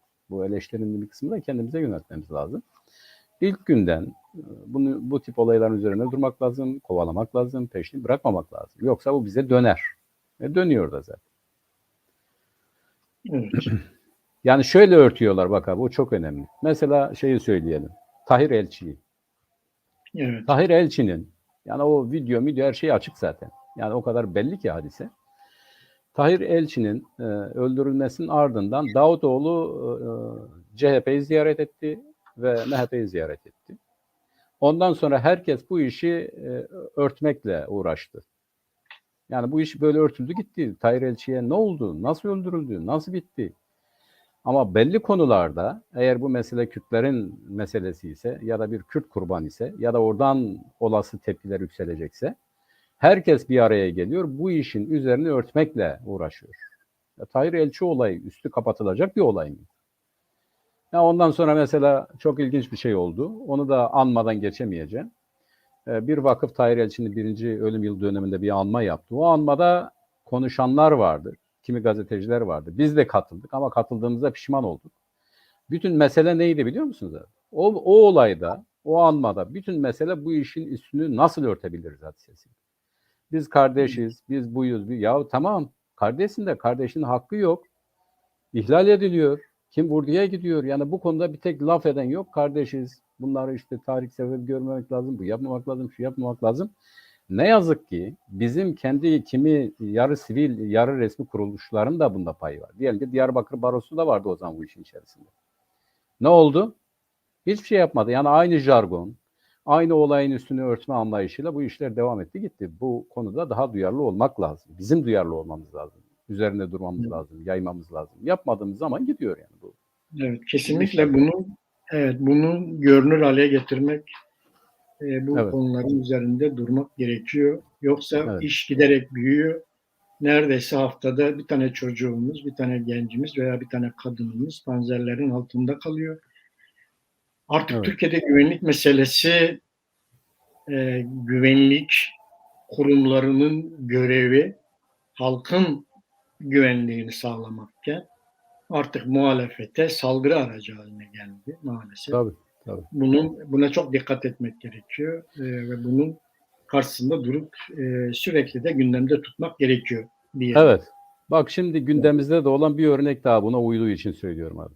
Şimdi CHP'ye bakarsan işte Türkiye'nin Suriye'ye müdahalesine, İdlib'e, buraya, şuraya müdahalesine karşı değil mi? Evet. Ama dedi ki Afrin'de müdahale edeceğiz. CHP Genel Başkanı Kılıçdaroğlu ne dedi? Ya dedi ki orası başka dedi. Orada bizim askerler var. Yani orası gitsin dedi. Oysa aslı nedir? Orada Kürtler var. Yani Kürtlerin olduğu yere buyurun öbür tarafa dur. Bir canlı örnek bak şimdi yaşandı. Daha dün Evet. CHP Genel Başkanı Sayın Kılıçdaroğlu ile Meral Akşener bir araya geldiler. Evet. Ve bu tezkere gündeme geldi. Tezkere nedir? İşte Cumhurbaşkanı Erdoğan'a 2 yıllığına yurt dışına asker gönderme yetkisi veriliyor. Görüşüldü, görüşülecek. Şimdi diyorlar ki, bak bu tezata bak aynı zamanda. Yani bu paradoksa bak. Diyorlar ki bu artık öyle bir duruma gelmiş ki Sayın Erdoğan memleket için bir milli güvenlik meselesi haline almıştır. Buna herhangi bir yetki değil, herhangi bir yani orada kalması bile tehlikelidir. Dün sordular dediler ki yani açıklamaları da böyle Akşener'in. Dediler ki peki siz tezkerede ne yapacaksınız? Biz dedi destek vereceğiz. Ne anlama gelir? Yani bu memleket için milli güvenlik meselesi haline gelen birine bu memleketi savaşa sokma yetkisi veriliyor 2 yıllığına. Şimdi bunu nasıl izah edeceksin? Yani bir işin siyasal kısmı vardır. Hani diyelim ki kendi muhalefetini de kendi alternatifini de yaratan bir zihniyet. Yani ben giderim ama öbürü gelir. Her ne kadar eleştirse de sistem devam eder. Öbür taraftan nedir? Böyle bir milli güvenlik tehdidi haline gelen birine sen 2 yıllığına yetki veriyorsun. Bu ne lahana, bu ne periz, bu ne lahana türsü diyorlar. Aynen o durum. Birisi de çıkıp ya bu tezat değil mi arkadaş? Yani siz nasıl böyle bir şey yapıyorsunuz? Kılıçdaroğlu ne dedi? Peşinden hayır diyemedi. O nasıl izah ediyor? Diyor ki ya biz böyle dersek bu milliyetçi kesim bize karşı kullanıyor. Ya sen memleketi savaşa götürebilecek bir insana bu yetkiyi veriyorsan ya diyorsun ki bu güvenilmez. Bu zaten aklı melekelerini yitirmiş. Ne yapacağı belli olmaz. Kendi çıkarı için iktidarda kalmak için her şeyi yapabilir diyorsun ama tutuyorsun ona yetki verme konusunda da herhangi bir net tutumun maalesef yok. Bu aynen bizim o diğer hadiselere benziyor. Hani diyorlar ya eğer mesele Kürtler ise gerisi teferruattır. O konuda bir araya gelirler, anlaşırlar. Her türlü siyasetin altına imza atarlar. Evet. Bu da bu haftaki gündemlerimizden biriydi. Bunu da böylece konuşmuş yanlış değilsen daha önceki tezkerelerde 1 yıllık yetki isteniyordu. Bu defa parlamentoya getirmek istedikleri yetkide 2 yıl yetkisi 2 yıllık evet. Evet, yani 2 2 yıl yetkisi var. Bu da ilginç bir olay. Şimdi o kadar net ki abi bak. Şimdi daha öncekiler diyelim farklı şekilde değerlendirilebilir ama şu andaki yetkinin birinci sebebi hani bu tezkerenin uzatılmasının birinci sebebi Kürtlerdir. Evet. Sadece Güneybatı değil, Güney de bunun içerisindedir. Bak her gün örnek veriyorlar. Biz işte Evet. Güney'de bunu yaptık. Yani onların tabiriyle Kuzey Irak'ta vesaire yani Güney'de bunu yaptık, Güneybatı'da bunu yaptık. Gazeteciler konuşuyor, biz daha bunu öldürdük. Şimdi aynen böyle bu tabirleri kullanarak. Hani diyorlar ya bir uluslararası düzeyde bir basın ahlakı vardır. Yani bir gazeteci gibi konuşmak vardır. Bunların hepsi öyle değil. Bunların hepsi belli bir zihniyetin militanları gibi hareket ediyorlar. Öldürmekten, kırıp dökmekten, girmekten, ezmekten söz ediyorlar. Yani gazetecilik vesaire kisve haline gelmiş durumdadır. Bunu çekinmeden yapıyorlar ve bu doğrudan Kürtlerle alakalı olduğu için CHP'nin gıkı çıkmıyor. Ya da CHP ne yapacağını bilmiyor. Hani diyorlar ya iki ucu bilmiyorum neyli bir değnek. Öyle yapsa böyle, böyle yapsa şöyle. Ama mesele Kürtler olduğu için bu böyledir. Çok nettir. Evet.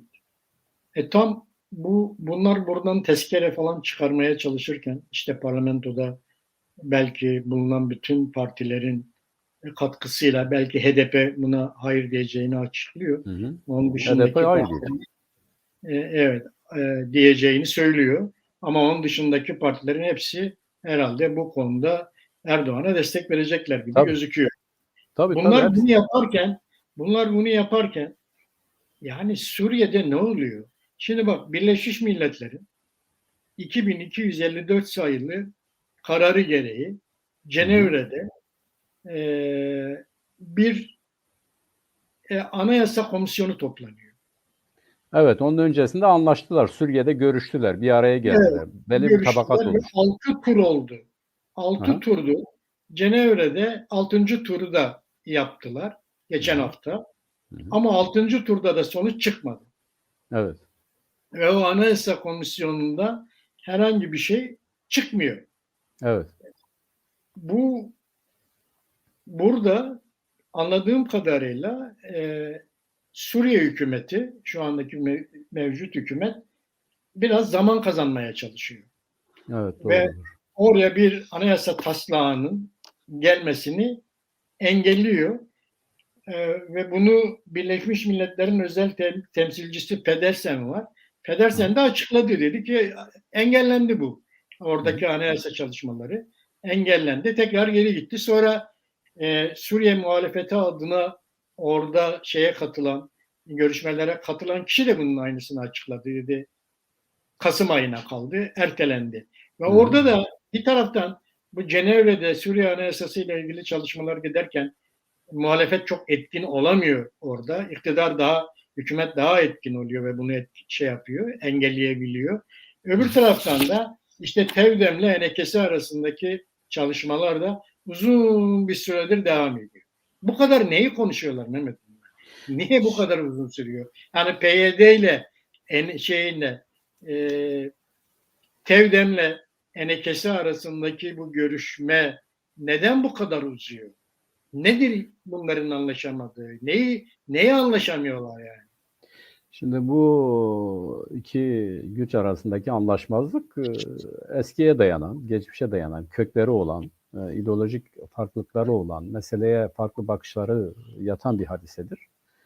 Kısa sürede ben bu kesimlerin belli bir uzlaşmaya varacağını sanmıyorum açıkçası. Tabii ki bizim görüşümüz, bizim önerimiz, bizim anlayışımız bunların hiç değilse ortak talepler ekseninde bir araya gelmesidir. Bu nedir?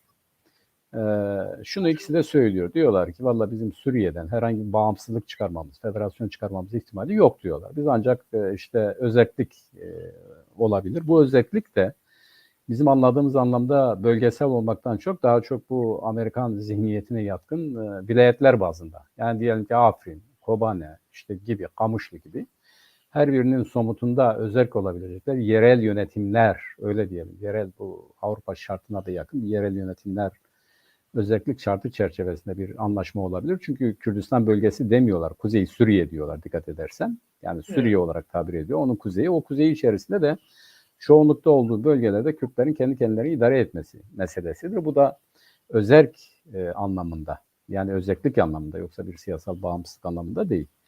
Şimdi bu konuda Enekese ile Tevdem arasında bir görüş farklılığı vardır. Yani o yerel yönetimlerin statüsü bakımından vardır. Örneğin PYD'nin de içerisinde yer aldığı kesimin görüşü, önerisi, tutumu daha çok dominant oldukları bir yapıdan yanadır. Onların dominant olduğu, diğerlerinin kendi işlerinde yer alması gerektiği yönündedir. Fakat uluslararası düzeyde daha ileride olan Enekese ise hakkıyla bu yereli temsil edemiyor, o duramıyor, edemiyor, ciddi bir tutum sağlayamıyor. Bunun nedeni de aralarındaki çelişkilerdir. Yönetime katılma, etkinlik meselesi, yönetimde yer alma konusundaki ayrılıklardır. Bu kısa sürede giderilebilir mi? İşte öncesinde bir Doha mutabakatı vardı. Orada bir araya gelmişlerdi. Belli bir anlaşmaya varmışlardı. Fakat akabinde bu bozuldu. Bu bozulmasının altında birçok neden var. Bir uluslararası var, bir de Tevdem'in Suriye'ye bakışı ile Enekes'in Suriye'ye bakışı arasındaki fark burada. Burada da bir problem var. Evet. Fakat şöyle bir şey oldu, o olumluydu aslında. İlk defa Suriye yönetimi PYD'nin de içerisinde bulunduğu muhalif kesimlerle bir araya geldi. Görüşmeye oturdu. Görüştüler. Belli bir noktaya vardılar. Böyle Cenevre'ye gittiler uluslararası düzeydeki toplantıya. Fakat orada işler yine yürümedi. Bu Cenevre'deki işin aksaması bence uluslararası güçlerin, farklı kulvarlarda yer alan uluslararası güçlerin müdahalesiyle olan bir şeydir. Yani yereldeki kuvvetlerden çok onları tetikleyen, etkileyen Türkiye gibi devletlerin, İran gibi devletlerin, belki de Rusya ya da ABD gibi devletlerin oradaki tutumuyla alakalıdır. Birleşmiş Milletler yetkilisi de gayet açık bir şekilde açıkladı. Yani maalesef biz bu konuda anlaşamadık. Büyük bir hayal kırıklığı yaşadık dedi. Bir sonraki toplantıya kaldı. Ben bir sonraki toplantıya katıldıklarında bunun giderilebileceğini düşünmüyorum. Çünkü yerelde ciddi bir anlaşma, bir uzlaşma yok. Bu yereldeki anlaşma ve uzlaşma olursa uluslararası düzeydeki o kabul edilen ya da o statünün, o statükonun oluşturulmasında söz sahibi olan güçler katılmasalar dahi yereldeki olumlu süreçlerle beraber bir ilerleme sağlanabilir. Yani yereldekiler anlaşırlarsa çok daha olumlu bir gelişme olabilir. Ama yerelde de iki tane temel güç var. Rusya ve Amerika Birleşik Devletleri. Amerika Birleşik Devletleri'nin olaya bakışı farklı. Oradan kalmak istiyor. Orta Doğu'yu yapılandırırken Kürtler üzerinden ne elde edebilirim diye düşünüyor. Rusya ise aynı şekilde objektif olarak Esad'ın yanında olduğu için Kürtlerin karşısında yer alıyor. Zaten birkaç defa açıkladı. Yani Kürtlerin talepleri konusunda Rusya'nın tutumuyla Amerika'nın tutumu her zaman birbirini tutmuyor. Ve burada bölgesel devletler var. Filistin Kurtuluş Örgütü'nde saymak kaydıyla. Yani düşünebiliyor musun? Hala herhangi bir şey olmayan bir statüsü bir yeri olmadığı halde Kürtler konusunda rahatlıkla söz edebiliyor. O nedir? İşte Kürtlerin siyasal haklara kavuşmaması. En kötü ihtimal nedir? Tamam işte bir takım kültürel haklar elde etmesidir. Bak siyasal haklar değil.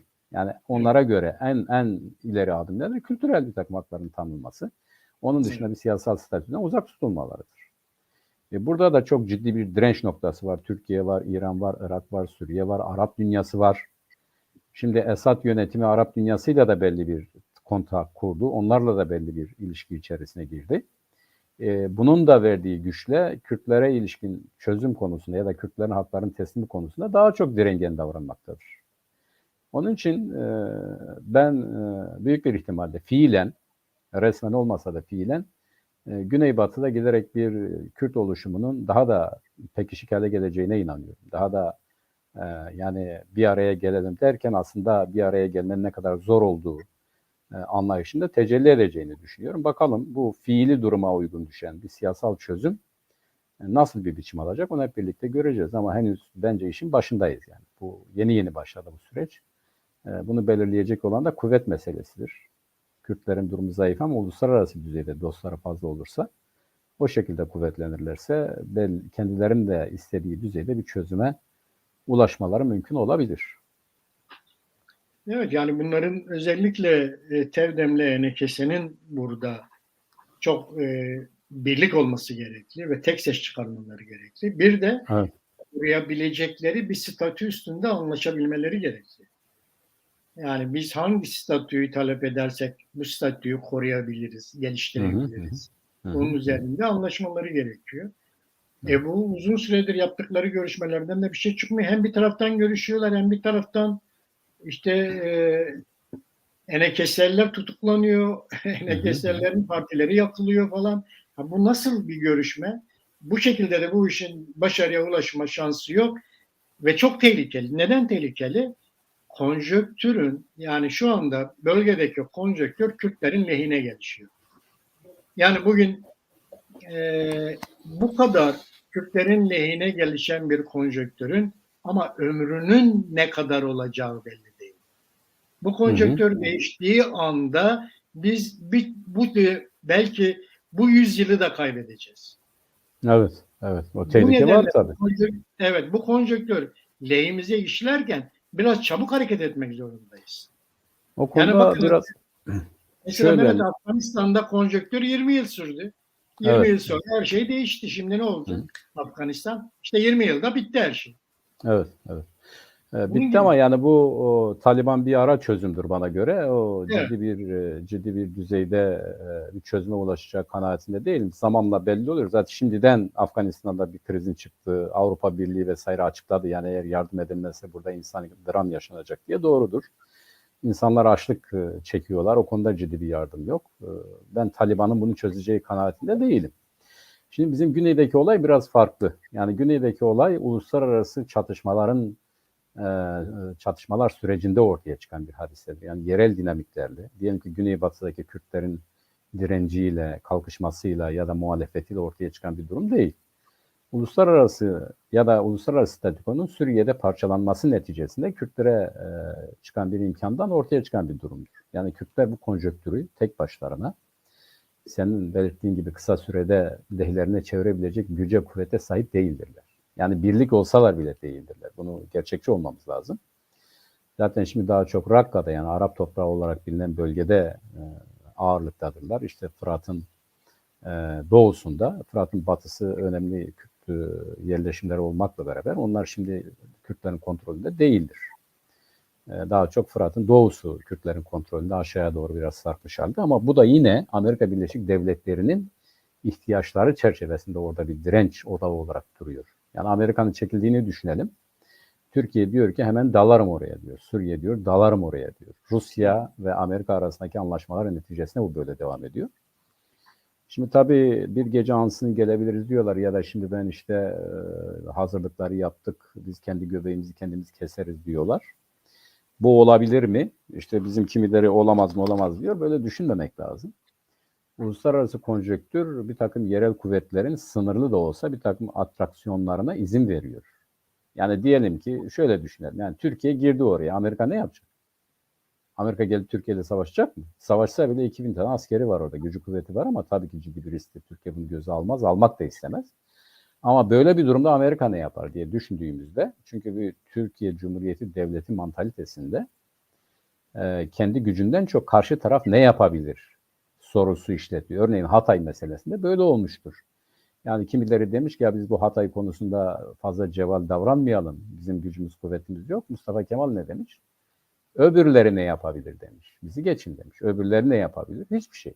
Hiçbir şey yapamıyorlarsa demek ki yaptığımız şey bize kar kalır.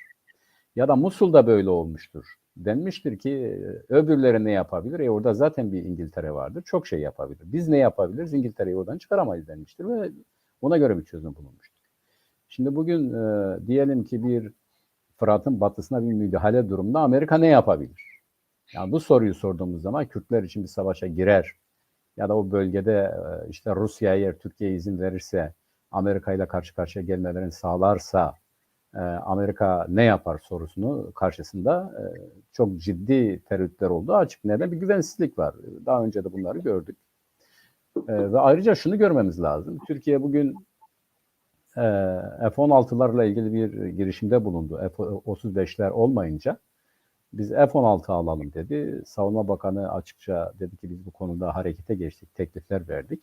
Bu bölgede kendimizi güçlendirmemiz lazım, güçlü olmamız lazım. Niye? Yunanistan karşısında mesela. Yunanistan Fransa'dan uçak aldı. Biz de F-16'larla idare edeceğiz. Filomuzu onunla güçlendireceğiz dedi.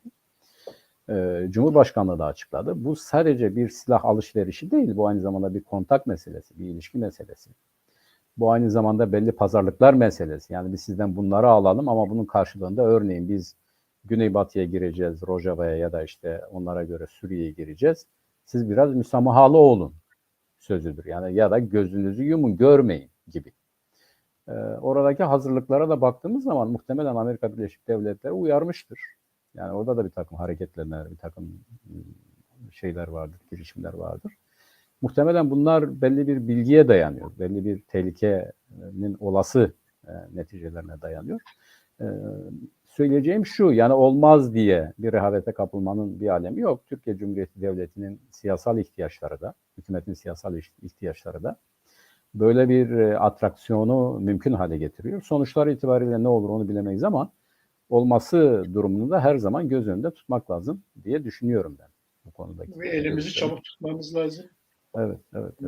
Yani gerek Enekese'nin gerekse Tevde'nin bir an önce belli bir statüde anlaşıp bu konuda güçlerini bu anlaştıkları statünün arkasında tutup Cenevre'ye öyle gitmeleri gerekli ve öyle bir tutum almaları gerekli. İşte ve bu kadar uluslararasılaşmışken bu mesele buradan gerçekten Suriye'den de bir statünün çıkması gerekiyor. Bu biraz da işte artık bizim bir araya gelmemize bağlı. Yani oradaki aktörlerin, Kürt aktörlerin bir araya gelmesine bağlı gibi gözüküyor. Tam biz böyle şeyleri konuşurken tabii hükümet çok sıkışık bir durumda yani. Yani Evet. bayağı sıkıştı. İşte son yapılan 2 puanlık faiz indiriminden sonra doların, euronun, altının alıp başını gitmesi yani ekonomiyi allak bullak etti. Tabii bundan en çok Kuzey Kürdistanlılar zarar görecek ve gerçekten çünkü Kuzey Kürdistan'ın bir özelliği var. Gelir dağılımı arasında büyük bir uçurum var. Evet. Ve büyük bir yoksulluk yaşanacak. Belki bu dönemde Kürdistan'da, Kuzey Kürdistan'da bu hükümetin bu son kararından sonra ve bizim çok dikkatli olmamız lazım. Yani Kürtlerin çok dikkatli olması lazım ve toplumsal dayanışmayı arttırmamız lazım. Gerçekten çok kötü şeyler olabilir. Çok büyük yoksulluklarla karşılaşabiliriz ve bunun önlemlerini almamız gerekiyor diye düşünüyorum. Yani bu son hükümetin ekonomik kararlarının Kürdistan'a yansıması çok kötü olacak gibi gözüküyor. Doğrudur, doğrudur. Fakat ben giderek de şöyle düşünüyorum. Yani bu faiz politikası ya da para politikalarıyla nereye varmak istediği konusu bir takım ekonomistleri de dinledikten sonra iki görüş var. Birincisi bilmedikleri için böyle yapıyorlar. Yani bu faiz ve enflasyon tahlilleriyle alakalı bir bakış açısı diyorlar. Yani diyorlar ki enflasyonu düşürmek için bu faizi düşürüyor. Birinci bakış bu. Yani para politikasıyla alakalı bir mesele olarak. İkincisi ise hayır. Bu aynı zamanda belli çevrelerin zenginleştirilmesi hadisesidir. Ya da Amerika Birleşik Devletleri'nin Türkiye'yi gri listeye alması gibi Türkiye Cumhuriyeti Devleti'nin bir takım kara para hareketleri karşısındaki tutumu ya da bir takım terör örgütlerini yeterince karşısına almaması ya da belli oranda finanse etmesiyle alakalı bir olay gibi duruyor. Yani politik bir tercih olarak görülüyor. Ben böyle düşünüyorum açıkçası. Yani diyelim ki elinde doları vesairesi olan Türkiye'deki borçlarını kapatmak için çok ciddi derecede bu faiz indirimiyle beraber çok ciddi derecede bir rant elde etti. Yani durduk yerde parası değerlendi. Örneğin 1 milyar doları olanın 1 milyar 100 milyona mı çıktı? Her neyse Türkiye'deki 100-150 milyon dolarlık bir borcunu kapatabiliyor. Yani bu hareketle, bu 2 puanlık düşüşle beraber çok ciddi ölçülerde Türk parasıyla borcu olanların, bu da büyük firmalar olduğu söyleniyor. İki, elinde bu düzeyde bir yatırım olan insanların Türkiye'de mesela borcu artıyor ama bu borç kamu borcudur. Örneğin 450 milyar dolarlık bu borcun üzerine 450 milyar TL, bu az değil bakın, yani 450 milyar doların üzerine 450 milyar TL eklendi. Fakat elinde dolara olan çevreleri varsa işte bu gri listeye alınmasının nedeni o takım tespit edilemeyen para hareketleri vesaireleri. Diyelim ki elinde bir 10-15 milyar dolara olan birinin 10-15 milyar TL bazında bir artışı da oldu. Bunu da ülke içerisine getirdiği zaman bu düzeyde bir farkı da oluyor. Böyle hareketlerin, böyle durumların olduğu yönündeki tahlillerin bence daha doğru olduğu, daha yerinde olduğu kanaatindeyim. Bu bilinçli bir siyaset. Bundan etkilenen, olumsuz yönde etkilenenler kimlerdir? İşte bu gariban tayfasıdır. Yani benim, sensin, tüketici, işte asgari ücretli insanlar, çalışan insanlar vesaire, bunların hayatı pahalı hale geliyor. Yani diyelim elinde 2000 TL vardı. Bu doğal olarak işte neye düştü? 1500 TL'ye falan düştü. Alım gücü düştü. Bunlar yoksullaşıyor. İşte elinde doları olanlar daha da zenginleşiyor. Aşırı yoksulluk ile aşırı zenginlik arasındaki parantez giderek açılıyor. Bu da bir siyasal tercih ve sosyal kesimler itibariyle izlendiğinde şöyle bir şey de söyleniyor. Yani adeta kendi yandaşları itibariyle izlenen bir para politikasıdır, bir siyasal tercihtir. Yani belli toplumsal kesitlerin korunması gibi, belli toplumsal kesitlerin kayrılması gibi bir ihtiyacın da ürünü olarak görülüyor bunlar. Zaten yeterince bir açıklama yok. Yani öyle değil, böyledir, şöyle değil, şöyledir gibi yönetimden, hükümetten yani saraydan böyle bir açıklama falan yok. O sessizlik içerisinde olan oluyor ve çalışan ve emekli kesimin yani emekçi kesimlerin durumu daha da ağırlaşırken elinde parası olanların durumu da daha da iyileşiyor. Bu Kürdistan'a tabii ki daha çok yansıyacak. Nedeni de zaten kötü durumda olan bizlerin bir daha kötü duruma düşmesidir. Gelirimiz yok, kaynaklarımız elimizde değil. Tasarrufumuz sıfır derecesinde. Bu doğal olarak bizim ülkemize yansıması da çok daha farklı olacak. Yani birilerinin ya Türkiye'de bir şey oluyor bizi ilgilendirmiyor demeleri yanlış bir şeydir. Türkiye'de olan her şey şu veya bu şekilde bizim insanlarımızı da ciddi derecede etkiliyor. Ama şöyle bir şey oldu abi. Eğer senin soracağın bir şey yoksa bu Türkiye bana göre e, bu belli parametrelere baktığımız zaman yani birincisi Kılıçdaroğlu'nun adeta bu Merkez Bankası'na hareketinden itibaren yani o günden sonra giderek bizim ciddiye almamız gereken Türkiye'nin geleceği açısından tabii ki bizim de geleceğimiz açısından üzerinde daha çok konuşmamız gereken bana göre bir konjonktür oluştu. Bu konjonktürün muhtevası şudur. Ya bir süreç oluştu. Bu sürecin muhtevası adeta içerideki tepkiler uluslararası düzeydeki tepkilerle birleşti ve Türkiye'nin geleceğini belirlemek açısından yeni bir politik tutuma dönüştü. Yani bu büyükelçilerin ultimatomu yani Kavala'yı bırakın. Evet. Bu Kavala'yı bırakın dediği zaman da sadece böyle üstten bakışlar falan değil. Diyor ki bir, uluslararası sözleşmeler gereği. İki, senin ulusal hukukun gereği. Üç, senin aldığın kararlar gereği bu adamı tutmanın şartları yoktur. Bu adam beraat etti. Bunu bırak diyor.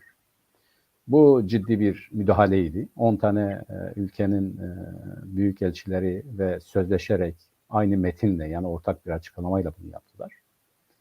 Bu örgütlü bir tutum olarak görünüyor. Bunun Roma'daki toplantıyla alakalı kısmı da olabilir. O toplantıya Rusya katılmadı. Diğer ülkeler katılacak mı, katılamayacak mı bilemiyoruz ama Türkiye umudunu oraya bağlamış durumda. Orada Biden'la görüşmesi durum daha da kritik bir hal alacak. Ve bu kritik hali o istenmeyen insanlar, istenmeyen elçilikler olarak ilan edilmeleri de ciddi bir tutumdur. Yani kimileri bunu ilan eder, kimileri etmez demiyor ama bunun telaffuz edilmesi zaten yeterince ciddi bir tutumdur. Yani biz bunları istemiyoruz. Ben bakanıma emir verdim. Bunlarla ilgili gereğini yapın açıklaması bile bunların istenmeyen adam ilan edilmesi kadar önemlidir. Hani ya söyler yapmaz diyorlar. İşte söyledi yani yapmaması o kadar önemli değil. Çünkü uluslararası düzeyde bunların da bir yeri vardır. İkincisi yine benim dikkatimi çeken TÜSİAD İstişare Kurulu Başkanı ile TÜSİAD Başkanı'nın yaptığı açıklamalardır. Ve TÜSİAD'a üye önemli bir grubun yani Koç grubunun başkanının Tuncay Özilhan'ın ve İstişare Kurulu Başkanı'nın yaptığı açıklamalar çok önemlidir. Bu netlikte önemli. Yani konjektürel olarak da aynı döneme denk geldi. Bunlar önemlidir. Ne dediler bunlar? Dediler ki hiçbir şey iyi gitmiyor. Fakat Türkiye'nin demokratik yapısı, layık, demokratik ve hukuk devleti yapısı korunmalıdır. Yani bu konuda demek ki ciddi tereddütler vardır. Bize yansımasa da ya da ciddi bunların ilgasıyla ilgili mi, bunların ikinci plana itilmesiyle mi ilgili mi her neyse ciddi bir kuşku, kaygı vardır. Bunlar net bir şekilde bu görüşlerini beyan ettiler. Yani uluslararası tepkilerle beraber, uluslararası tutumla beraber. Bir diğeri genellikle iktidarla birlikte hareket eden TOB'un, Sarcıklıoğlu'nun tutumuydu. Biraz böyle yumuşak perdeden olsa da. Onlar da bu sürece karşı çıktılar. Bu para politikasına karşı çıktılar ve gidişatın iyi olmadığını söylediler. Ve daha da önemlisi AKP içerisinden yani iktidar partisi olan AKP içerisinden de bu işten memnunuz diyen kimse olmadı.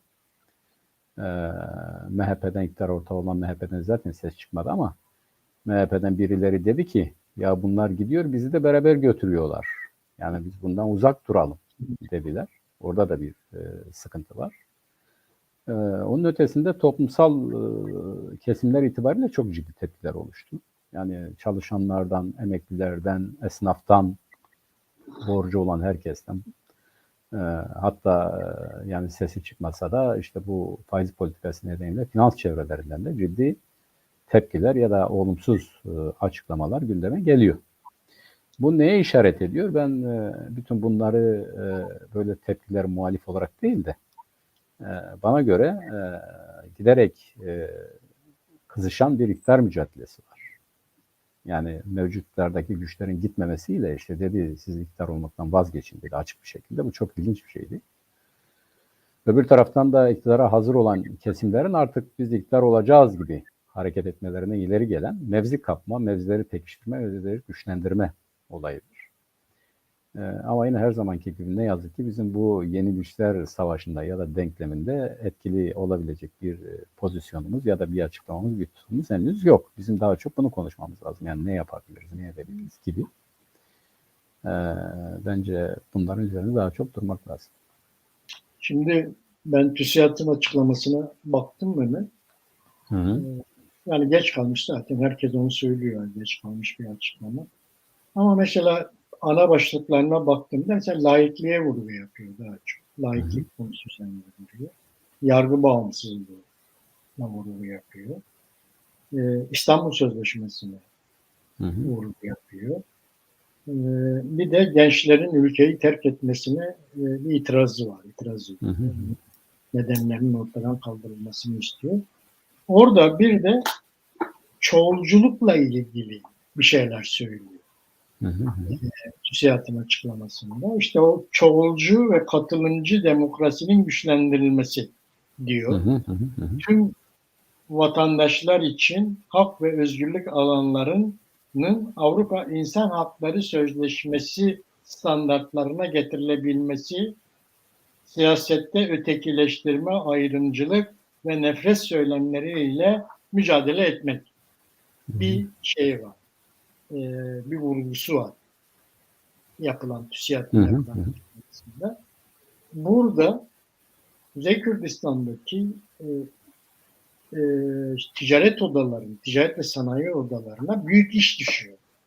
Yani TÜSİAD'a bu çoğulculuk kavramından neyi anladığı sormaları gerekiyor, açması gerekiyor. Yani siz çoğulculuk diyorsunuz, katılımcılık diyorsunuz da bunu açın. Nedir bu? Türkiye'de bunun boyutları nasıl olacak?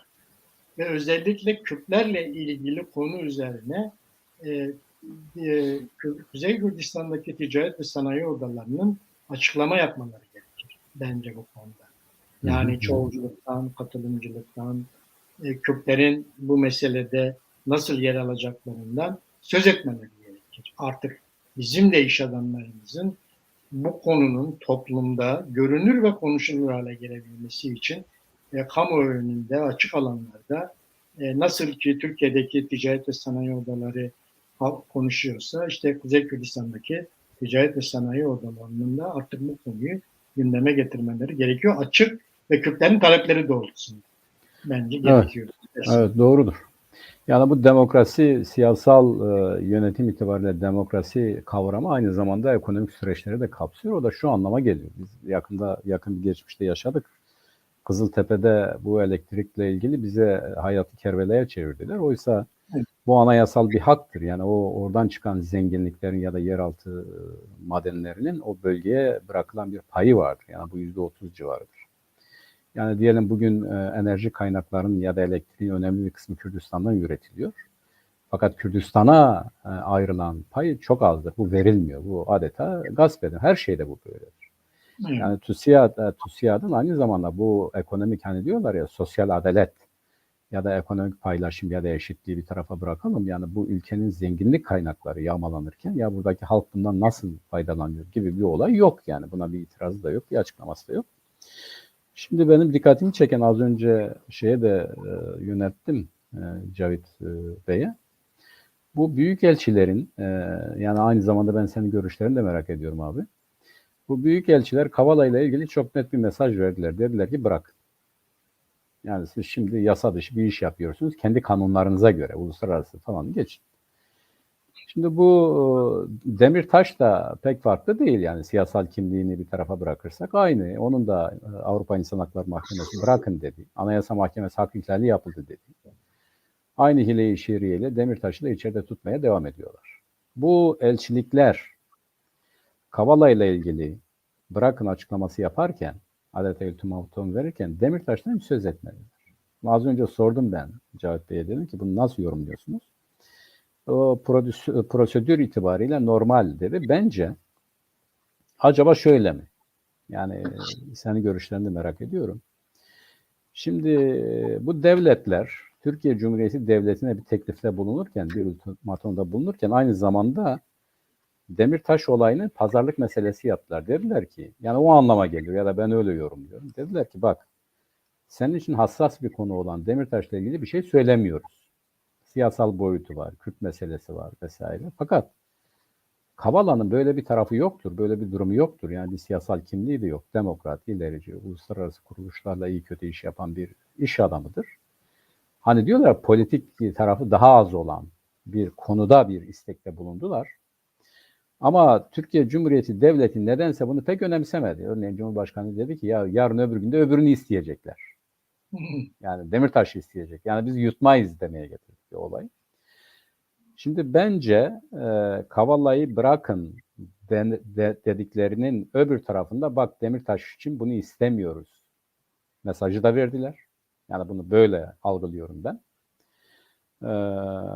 Yoksa bu şöyle bir şey midir? Ya gerçekten de ancak Kavala için yapılabilecek bir şey. Demirtaş bambaşka bir şey midir? Yani ne diyorsun bu konuda, senin görüşlerini merak ediyorum. Yani ben o konuda bir pazarlığı devletle yapmadan bu pazarlık konusu olarak kabul ederek bunu söylediler. Bak Demirtaş'a karışmıyoruz, istemiyoruz ama Kavala'yı bırak. Anlaşalım bu konuda dediler. Yani bilinçli olarak onu açıkladılar diye düşünüyorum abi. Sen ne diyorsun? Bu konuda var mı öyle bir şey? Ya da sen öyle mi hissediyorsun? Anladım. Şimdi Mehmet, biliyorsun bu Türkiye Avrupa Birliği'ne giriş süreci içerisinde kendisi talepte bulundu Avrupa Birliği'nden. Dedi ki ben Avrupa Birliği'ne girmek istiyorum. Onlar da tamam dedi. İşte bizim de bazı şartlarımız var. Nedir şartlarınız? İşte sizin mahkemelerde sonuçlandıktan sonra, yani bütün Türkiye mahkemelerinin en üstüne sonuçlandıktan sonra o kişinin Avrupa İnsan Hakları Mahkemesi'ne başvurma hakkı doğsun dedi. Türkiye'de evet dedi, tamam dedi. O zaman dedi anayasada bu maddeyi değiştir dedi. Anayasanın o maddesinde 90. maddede bir değişiklik yaptılar. Ne dediler? Dediler ki Türkiye mahkemelerinde sonuç alınamayan davaları Avrupa İnsan Hakları Mahkemesi'nde yargılanma hakkını kabul ediyoruz dedi. Ve uluslararası hukukun üstünlüğünü kabul ediyor. Üstünlüğünü kabul ediyorum dedi. Bu anlamdan itibaren de o madde artık uluslararası bir hale geldi. Onların da müdahale hakkı doğdu tabii. Tabii. Yani sen bu maddeyi, anayasanın bu maddesini uluslararası güçlere açık hale getirirsen zaten bu meselede burada şey olur. Zaten mesele buydu. Bizim de istediğimiz buydu. Avrupa İnsan Hakları Mahkemesi'nin Türkiye'de görülmekte olan davalarda daha tarafsız, daha demokrat bir yaklaşım sergileyeceğini biliyorduk ve biz de bunu savunuyorduk. Evet, bu madde ve bu şekilde olmasında fayda var diye, yani Türkiye'de, Kürdistan'daki demokratlar falan bu konuyu istiyorlardı ve zaten mesela birçok konuda Avrupa İnsan Hakları Mahkemesi'nde yani Kürtlerin açtığı davalar tazminatla sonuçlandı. Devlet tarafından tazminata mahkum edildi. Onunla sonuçlandı. Evet. Ve birçok şey bu şekilde çözüldü. Şimdi sen mahkemenin anayasanın bu maddesini de ben uluslararası sözleşmeler gereği AİM'in kararlarına uyacağım demişsin. Şimdi AİM karar vermiş, bu defa sen bu karara uymuyorsun. Şimdi onlar da diyor ki ya eğer sen bu birliğin içerisinde kalmaya devam edeceksen bu maddeye uyacaksın. Kalmayacaksan da o zaman bu maddeye uymayacaksın. Şey etmeyeceksin. Bu maddeyi bu birliğin içerisinde kalmayacaksın. Bu maddeye uymuyorsan bu birliğin içerisinde kalamazsın. Bunun vurgusunu yapıyorlar. Gayet doğal bir vurgu yani. Normal, onlar açısından normal bir olay ve bu peki, meselede de olan, önce Kavala'yı getiriyor. Kavala'yı gündeme getirdiler. Evet. Önce Kavala'yı gündeme getirdiler. Önce Kavala'nın durumunu gündeme getirdiler. Ondan sonra da zaten bence bunu bir şey yaptılar. Yani çok fazla genişletmeden, tek noktadan nokta atışı yapıp önce Kavala, sonra Demirtaş, sonra başka şeyler gibi gündeme getiriyorlar. Biraz da yani Türkiye'de hükümetin demokratik tahammüllerin dışına çıktığı konusunda bütün dünyaya da mesaj veriyor. Evet. Hem kendi anayasasının, hukukunun dışına çıkıyor hem de uluslararası hukukun dışına çıkıyor. Bu şekilde dünya kamuoyuna da bir mesaj veriyorlar ve bence yani bu konuda kararlılar.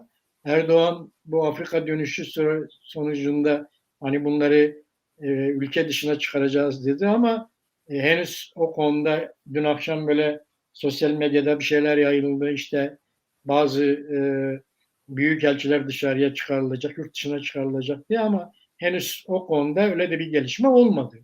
Öyle Evet. bir şey de yapmadı. Yani bence bir nokta atışı yaptılar. Önce Kavala, onun arkasından da diğer sorunları böyle sürekli gündemde tutarak, gündemleştirerek Türkiye'nin hukuk dışına çıktığını, hem kendi hukukun, Türkiye hukukunun dışına çıktığı, Türkiye Anayasası'nın dışına çıktığını, hem de bizim hukukumuzun dışına çıktığını kamuoyu, uluslararası kamuoyunun gündeminde tutmaya çalışacaklar gibime geliyor. Evet. Yani ilginç bir sürece girdik bence. Bu ciddi bir ne diyelim, ciddi bir iktidar mücadelesinin kapısını açtı gibi görünüyor. Evet, Ne şekiller alacak, ne biçimler alacak önümüzdeki günlerde onu göreceğiz. evet. Bu haftaya ilişkin benim söyleyeceklerim bu kadar. Ben Demirtaş hadisesi meselesine biraz farklı düşünüyorum. Yani bana göre bu ultimatumu veren devletler adeta şunu da söylemiş oldular. Yani belki daha sonra gündeme gelebilir ama şunu da söylemiş oldular. Bak biz bu senin de hassas olduğun konuda bir şey demiyoruz. Ama sen de bizim hassas olduğumuz bu konuda bir adım at demeye getirdiler. Ama bu konuda da hükümet oldukça sert bir tepki gösterdi. Bu nasıl bir biçim alacak? Onu da önümüzdeki günlerde göreceğiz. Kimisi büyükelçilikleri... Yani doğru. Evet. Yani bir şey var Mehmet, bir değişim, bir dönüşüm, bir şeyler gözüküyor ufukta. Burada Evet. bütün mesele Kürtlerin bir blok halinde. Bu değişim dönüşümde Kürtlerin taleplerinin dile getirilmesi, konuşulması, açık alanlarda konuşulması ve açık taleplerin, acil taleplerin konuşulması konusunda biraz daha basın önünde, kamuoyu önünde bu konuları konuşmamız gerektiği kanısındayım diyelim ve bu haftayı Evet. kapatalım. Evet, Çok kapatalım teşekkür abi. ederim Mehmet. Ben teşekkür ediyorum abi. Sağ olasın. Evet, sevgili Çarpel Medya izleyicileri, bu haftaki Siyasetin Gündemi programının da sonuna geldik. Önümüzdeki hafta başka konu, başka konuklarla birlikte olmak dileğiyle hepinize dembaş. Dembaş Mehmet. Ben Barış abi. Görüşmek üzere. Hoşça kalın.